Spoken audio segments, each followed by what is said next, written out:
Pagi, selamat bertemu kembali. Kali ini kita akan membahas beberapa rumus-rumus gaya yang ada hubungannya dengan gerak lurus ya.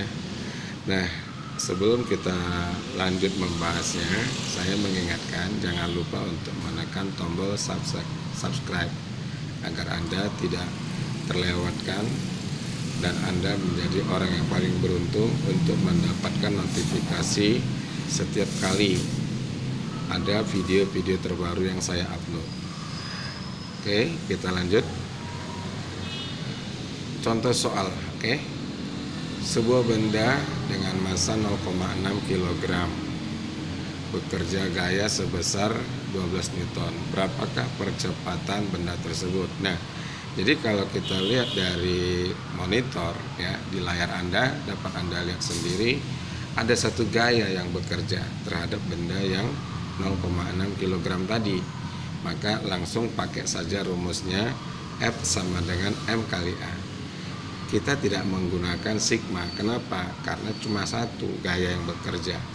Sigma akan digunakan jika gaya yang bekerja terhadap benda lebih dari satu ya. Oke, jadi tinggal kita substitusi angka-angkanya. Nah, nanti kita perolehlah hasil akhirnya. Percepatan yang ditanyakan 20 meter per sekon pangkat 2. Seperti itu ya, untuk contoh pertama. Jadi kalau kita lihat dari contoh pertama, pure itu masih itu masih rumus hukum Newton. Oke. Nah, sekarang kita coba masuk ke hubungan rumus gaya dengan gerak lurus. Oke. Kita lihat untuk yang berikutnya. Di monitor bisa Anda lihat ya.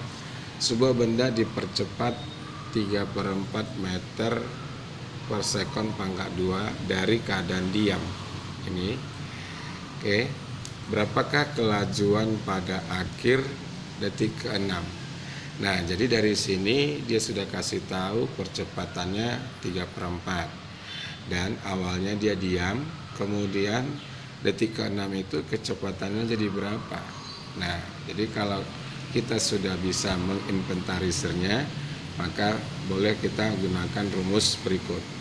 VT sama dengan P0 plus A kali T ya. Ini dia rumusnya. Ya, kita masukkan, maka kita peroleh nanti kecepatannya pada detik ke-6 itu besarnya 4,5 meter per sekon. Seperti itu. Oke.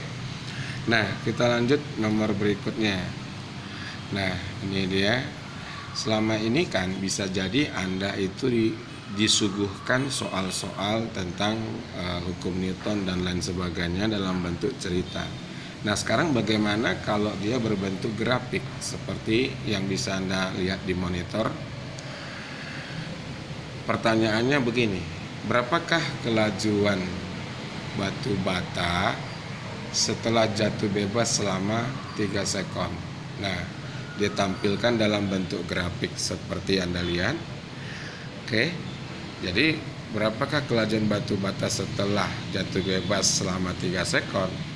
Nah, kita lihat dari gambar grafik itu 0 sampai 8 sekon itu ada di sumbu X-nya, ya kan? Nah, kemudian kelajuannya ada di sumbu Y. Jadi kalau kita lihat dari gambarannya, maka ini bisa kita jawab dengan menggunakan rumus A sama dengan delta P dibagi delta T. Nah, masukkan dia angkanya 30 kurang 10. Ada. Kenapa kita ambil 30 kurang 10? Kenapa nggak ambil 40 kurang 0 misalnya? Itu nggak masalah ya, nggak masalah selama bentuk gambar grafiknya masih berbentuk garis lurus ya.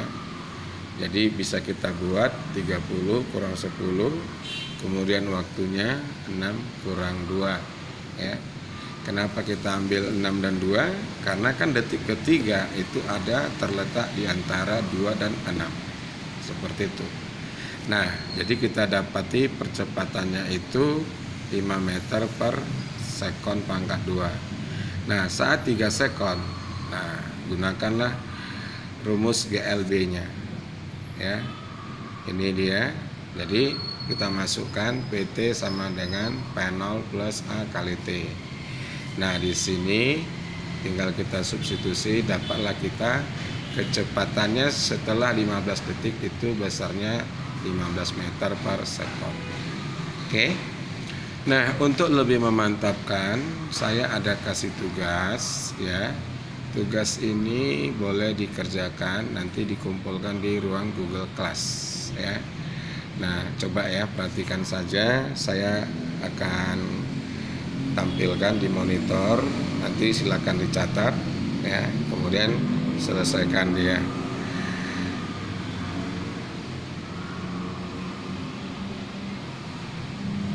Oke, saya rasa sudah cukup. Satu soal saja.